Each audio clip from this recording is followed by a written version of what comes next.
From suffocation under controlling relatives to finally breaking free, this is my raw, first-person story of rebuilding identity, trust, and hope.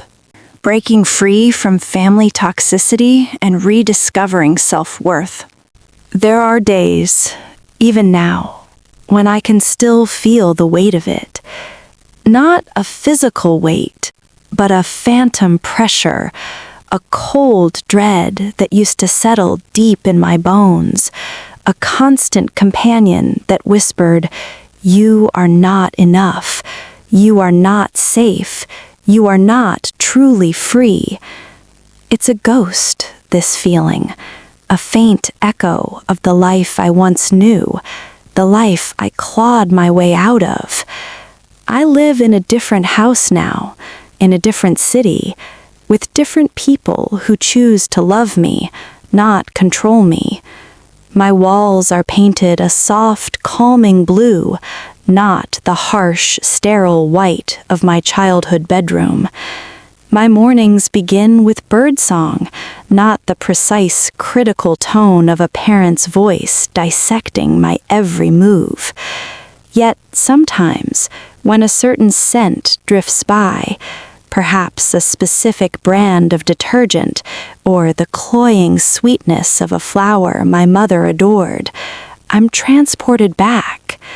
I'm that scared, lonely child again, navigating a minefield disguised as a home, desperate for a love that always felt conditional, always just out of reach.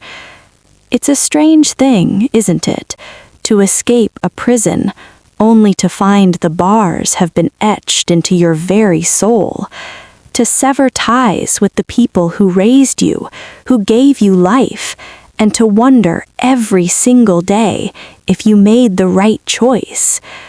But the truth is, it wasn't a choice between right and wrong. It was a choice between dying slowly, piece by agonizing piece, or fighting for the right to simply exist, authentically and imperfectly.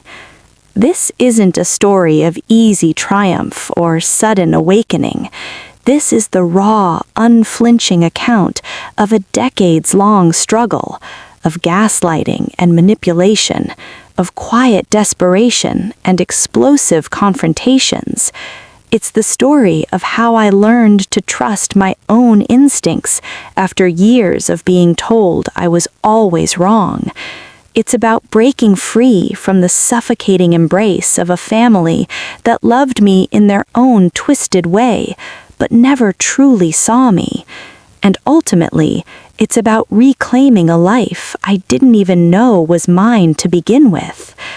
If you've ever felt that chilling certainty that the people who should protect you are actually hurting you, then maybe, just maybe, a part of my story will resonate with the quiet ache in your own heart.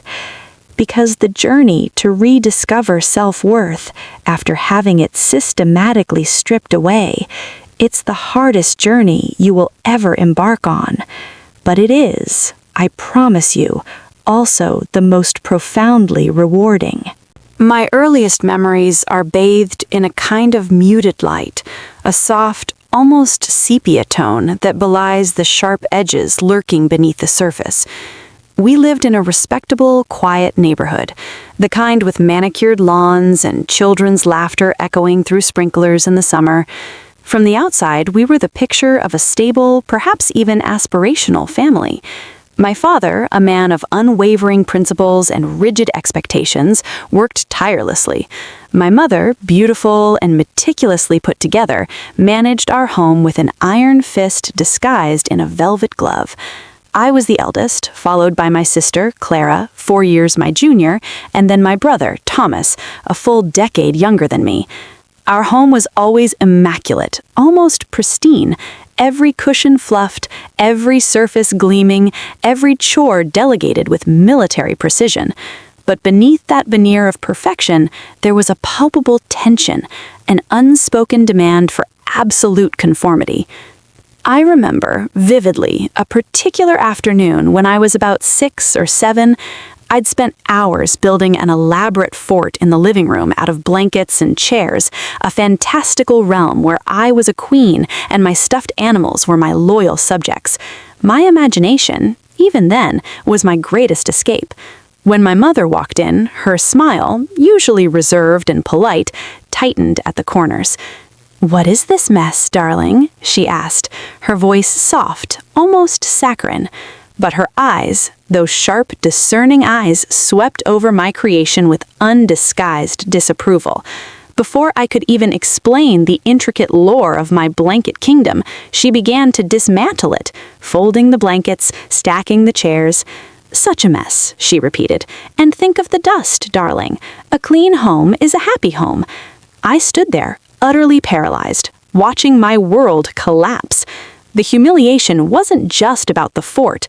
It was about the invalidation of my inner world, the suggestion that my joy was an inconvenience, a disruption to be tidied away. That feeling, that suffocating sense of being wrong for simply existing as I was, became the bedrock of my childhood. My father's control manifested differently. He believed in structure, in logic, in the definitive right answer. There was no room for ambiguity, no space for emotional nuances that couldn't be rationalized. If I cried, he would ask, "Why are you crying? What is the logical reason for this distress?" If I couldn't articulate it in a way that satisfied his analytical mind, my feelings were dismissed as overreacting or being overly sensitive. His love, I learned early, was contingent upon my performance. Good grades, perfect manners, adherence to his strict moral code, these were the currency of his affection. I remember bringing home a B+ once in middle school, my first B ever. The look on his face wasn't anger. It was a profound disappointment that felt far worse. "Is this your best effort?" he asked, his voice low, measured. "Because if it is, then we need to reevaluate your potential." The implication was clear. My worth was directly tied to achieving his definition of excellence, and his definition was always just out of my reach, a moving target that kept me striving, always feeling like I was failing. My sister, Clara, seemed to navigate their expectations with more grace, or perhaps more submission. She was naturally quieter, more compliant. She excelled in arts and crafts, activities that could be contained and presented neatly. I saw her mimic my mother's gestures, her polite smiles, her way of deflecting criticism with an agreeable nod. I admired her for it, even as I resented my own inability to simply fit in. Thomas, being the youngest, was initially shielded from some of the sharper edges of their control, treated with a kind of indulgent affection. But as he grew, I began to see the familiar patterns reemerge, the subtle criticisms, the undermining of his nascent independence, the carefully calibrated emotional responses designed to keep him within their sphere of influence. It was a cycle, a relentless, unspoken curriculum designed to mold us into extensions of their own desires. There was no concept of personal boundaries. My diary was not private. My phone calls were often listened in on. My friendships were scrutinized, often with thinly veiled disapproval if my friends didn't meet my parents' standards of suitability. Any attempt to assert myself, to express a differing opinion, was met with a swift, often cutting dismissal. "You're too young to understand," or "We know what's best for you. We have more experience." My internal world, the very core of my developing identity, was constantly under siege. I learned to self-censor, to anticipate their reactions, to mold myself into the person they wanted me to be. The girl who loved building blanket forts, who dreamed of fantastical worlds, slowly began to disappear, replaced by a cautious, agreeable shadow who walked on eggshells, perpetually seeking approval she rarely received. As I transitioned from childhood into adolescence, the subtle pressures intensified, morphing into a suffocating embrace that felt less like love and more like ownership. The world outside our meticulously ordered home began to show me glimpses of what life could be, independent, free-spirited, filled with genuine connection and unconditional acceptance. These glimpses only sharpened the internal conflict that had been brewing within me for years. Every passing year chipped away at the carefully constructed facade of our perfect family, revealing the cracks and the darkness beneath. My parents' control became more sophisticated, more insidious. It wasn't just about chores or grades anymore, it was about my very identity. They had an idea of who I should be, a diligent student, a future professional in a respectable field, engineering or medicine, certainly, not anything frivolous like writing or art, and eventually a wife and mother who upheld their traditional values. Any deviation from this pre-written script was met with a cascade of guilt, manipulation, and veiled threats. I remember a particularly painful conversation when I was 15. I joined the school newspaper, completely enthralled by the process of storytelling, of giving voice to others. I even won a local writing competition. I came home bursting with pride, clutching the certificate. My mother's reaction was a slow, deliberate smile that didn't reach her eyes. "That's lovely, darling," she said, placing a hand on my arm. "But you know, writing is a wonderful hobby, but it's hardly a career. You have such a logical mind. You should really focus on your advanced math." My father, ever practical, added, "Writers starve, sweetheart. Do you want to struggle your entire life? We want better for you." The joy, the fleeting triumph evaporated instantly, replaced by that familiar, crushing disappointment. It wasn't about me, it was about their vision of me, a vision I was increasingly struggling to fit into. The emotional strain began to manifest physically. I developed chronic headaches, digestive issues that doctors couldn't explain, and a persistent anxiety that hummed beneath my skin like a live wire. Sleep became a luxury, often stolen in short, fitful bursts, haunted by replays of critical remarks or imagined failures. I started to isolate myself from friends who, in their innocent happiness, sometimes highlighted the stark contrast with my own strained existence. How could I explain to them that I felt like a puppet, my strings constantly being pulled by invisible hands? How could I articulate the constant emotional tightrope walk, the fear of saying the wrong thing, doing the wrong thing, being the wrong thing? Secrets were another weapon in their arsenal, often used to control the narrative of our family.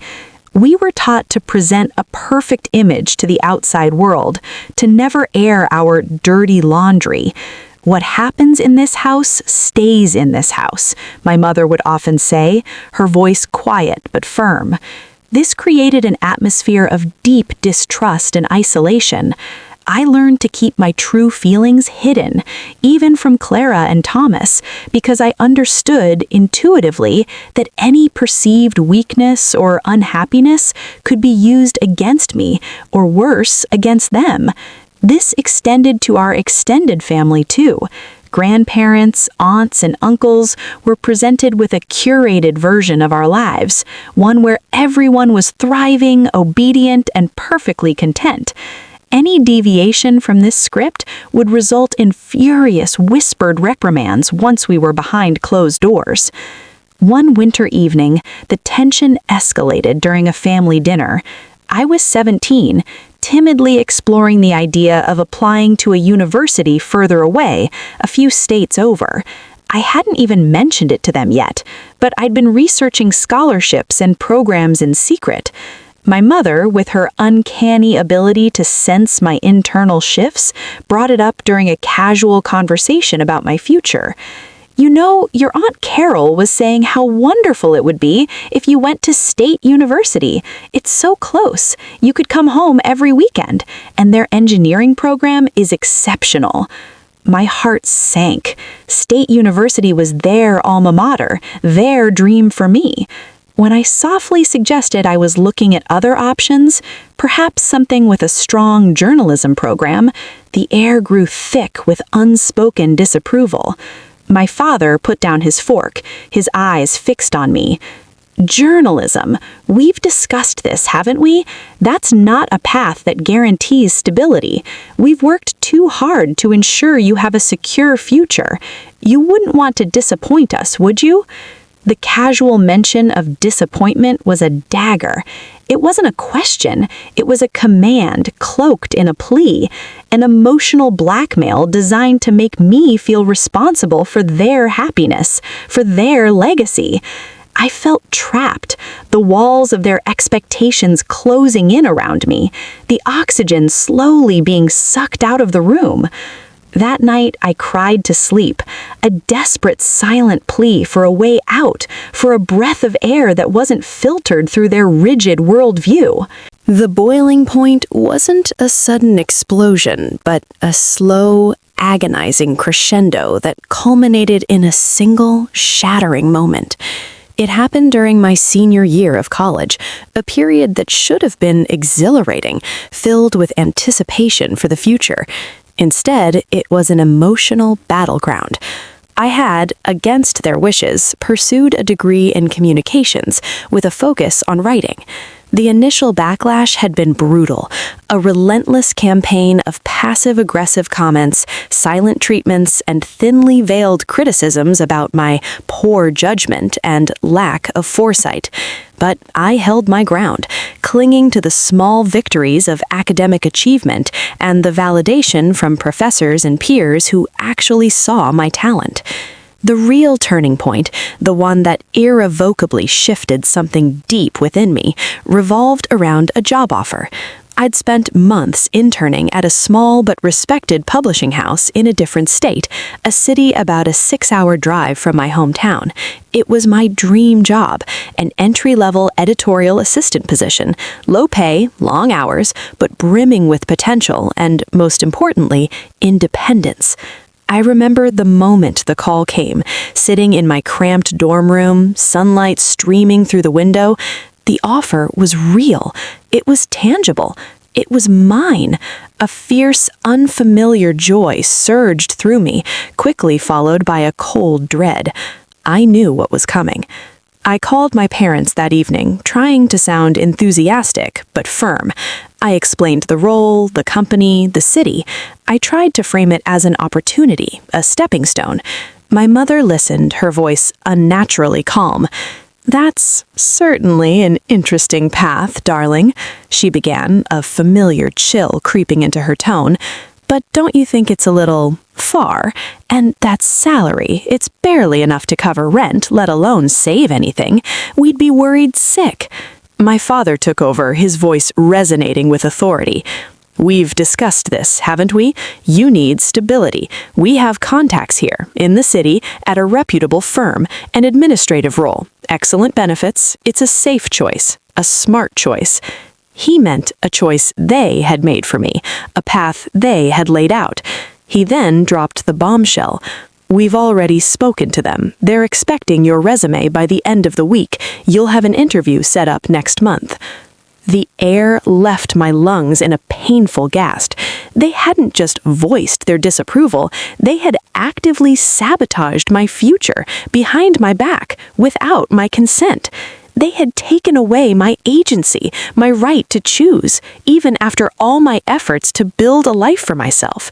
The publishing job wasn't just a job, it was a symbol of my freedom, my identity, and they had tried to snatch it away before I had a chance to grasp it. "What did you do?" I whispered, my voice trembling with a mixture of disbelief and white-hot fury. "You went behind my back? How could you?" My mother sighed, a theatrical sound of exasperation. "Darling, don't be dramatic. We're only trying to help you. We just want what's best." "What's best for you?" I finally screamed, the dam breaking. Years of suppressed anger, fear, and resentment erupted. "Not what's best for me. When have you ever considered what's best for me? You want to control me, to dictate every single decision, to make me into a carbon copy of your expectations." My father's voice hardened. "That's enough. You're being disrespectful. We have sacrificed everything for you. This is how you repay us? With ingratitude?" The familiar playbook: guilt, shame, accusations of selfishness. But this time, it didn't work. Something in me snapped. The fear was still there, a cold knot in my stomach, but it was eclipsed by a burning resolve. "No," I said, my voice clearer, firmer than I'd ever heard it. "No, you sacrificed for the version of me you created in your minds, not for the real me, and I'm done. I'm done trying to be that person." There was a stunned silence on the other end of the line. I could almost feel their shock, their calculated outrage. I took a deep, shaky breath, tears stinging my eyes, but they weren't tears of sadness this time. They were tears of liberation. I'm taking the publishing job, and I'm moving. I'm going to build my own life on my own terms, and if that's not good enough for you, then I don't know what to say, but I can't live like this anymore. And with a trembling finger, I pressed the end call button. The silence that followed was deafening, terrifying, and profoundly, gloriously mine. It was the sound of a cage door creaking open, a sound I'd yearned for my entire life. The silence that followed that phone call wasn't just deafening, it was an abyss. For weeks, nothing. No calls, no texts, no emails. It was a calculated maneuver, I knew, designed to punish me, to make me doubt myself, to lure me back with the promise of reconciliation if only I would bend to their will. And for a while it worked. The fear, the ingrained guilt, the loneliness, all swirled together, making me question everything. Had I been too harsh? Was I truly ungrateful? Was I making a terrible mistake, condemning myself to a life without family, without their guidance? The internal voices, the echoes of their criticisms, became deafening. "You're selfish. You're alone. You won't survive without us." But then something else began to seep in. A tiny, fragile tendril of relief. With each passing day of silence, I noticed that the chronic headaches lessened. My stomach didn't clench with the same familiar dread. I could breathe a little deeper. It was a subtle shift, but it was enough to solidify my resolve. I accepted the job offer, packed my meager belongings into a rented U-Haul, and drove 6 hours to a city where I knew almost no one. The first few months were brutal. Financially, I was scraping by, living in a tiny studio apartment with barely enough room to turn around. Emotionally, I was a wreck. The isolation was profound. I missed Clara, even Thomas, desperately. My parents' absence was a gaping wound, but their presence had been a slow poison. It was a choice between two kinds of pain, and I had chosen the one that promised the possibility of healing. My family's reaction eventually materialized, not as a direct apology or an attempt at genuine understanding, but as a calculated smear campaign. My mother called extended family, painting me as ungrateful, rebellious, and cold. I learned through a distant cousin that she was telling everyone I had abandoned them, that I was pursuing a risky career, and that they feared for my future. Clara, bless her heart, tried to mediate, but she was still very much under their influence. Her calls were filled with hesitant pleas. "Mom and Dad are really hurting. Can't you just talk to them?" I understood her position, the bind she was in, but I couldn't go back. Not yet. Not until I knew who I was, independent of their definitions. My mental health plummeted initially. The constant anxiety I'd lived with for years wasn't gone. It was simply redirected. Panic attacks became a regular occurrence, triggered by seemingly innocuous things: a stern-looking boss, a critical email, even a suggestion from a friend to try something new. I was perpetually on edge, hyper-vigilant, constantly expecting to be judged, found wanting, or abandoned. I started therapy, hesitantly at first. It was terrifying to unravel decades of internalized beliefs, to voice the shame and anger I'd suppressed. My therapist, Dr. Evans, was a steady, compassionate presence. She helped me understand concepts like gaslighting, emotional manipulation, and generational trauma. She taught me that my feelings were valid, that my experiences were real, and that I wasn't too sensitive or too dramatic. This external validation was a lifeline, slowly re-knitting the frayed edges of my self-perception. One particularly difficult day, I found myself staring at a blank document on my computer screen at work, unable to write a single coherent sentence. My boss, a kind woman named Sarah, came over, her brow furrowed with concern. Instead of criticism, she offered understanding. "Are you okay? You seem a little distant today." In that moment, something shifted. I realized I didn't have to hide. I tentatively shared a glimpse of what I was going through, the emotional aftermath of my family situation. Sarah listened, truly listened, without judgment. Her response wasn't a solution, but empathy. "That sounds incredibly difficult," she said softly. "Just focus on getting through the day. We can adjust the deadline." It was a small act of kindness, but it was profound. It was the first time an authority figure had offered grace instead of condemnation, and it chipped away at the deep-seated belief that my worth was conditional. It taught me about trust, a concept I'd barely understood before. The consequences stretched into every aspect of my life. My relationships suffered. I struggled to form close bonds, always waiting for the betrayal, the judgment. I was either too guarded or too eager to please, repeating patterns from my childhood. Dating was a minefield. I found myself drawn to partners who mirrored my parents' controlling tendencies, only to panic and push them away. It was a slow, arduous process of recognizing these patterns, understanding their roots, and consciously choosing a different path. Slowly, painstakingly, I learned to identify what healthy relationships felt like: reciprocal, respectful, built on mutual trust and open communication.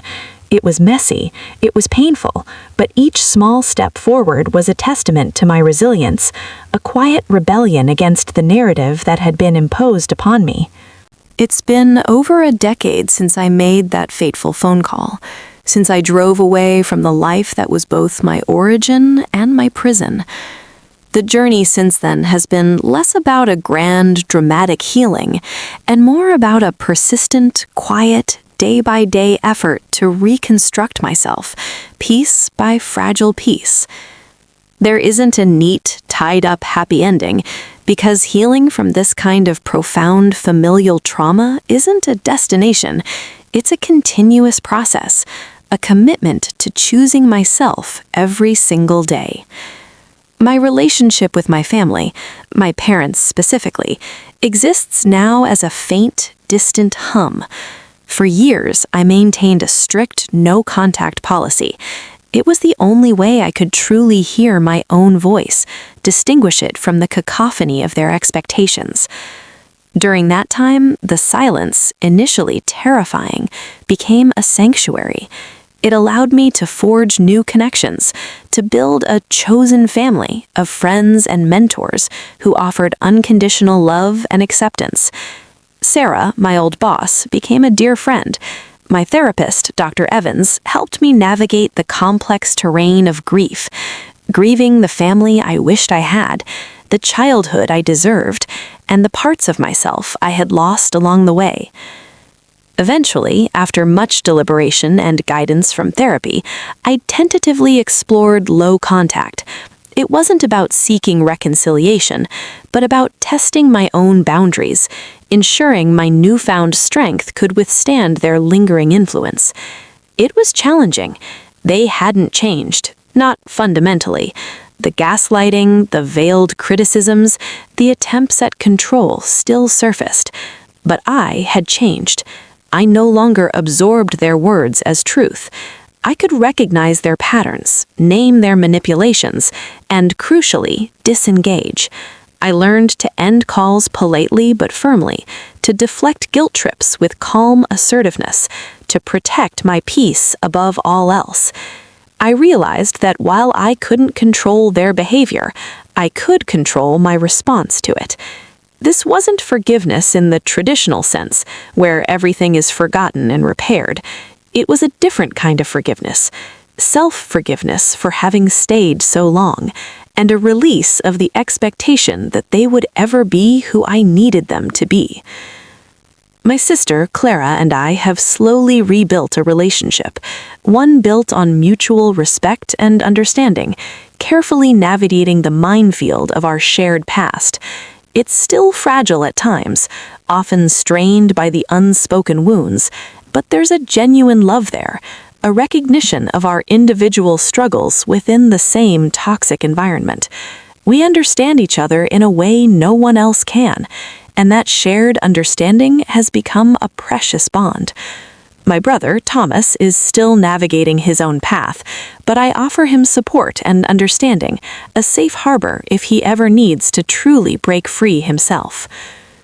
Reclaiming my life wasn't just about escaping, it was about building.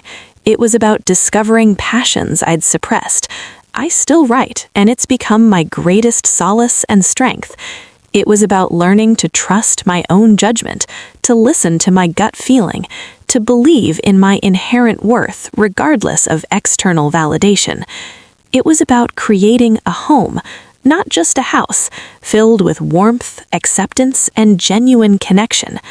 My walls are still that soft, calming blue, a constant reminder of the peace I fought so hard for.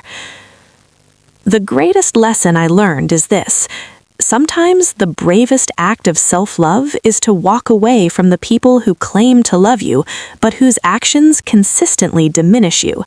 It's okay to acknowledge that family isn't always defined by blood, but by bond, by respect, by unwavering support. It's okay to put your own emotional well-being first, even if it feels terrifying and selfish at first.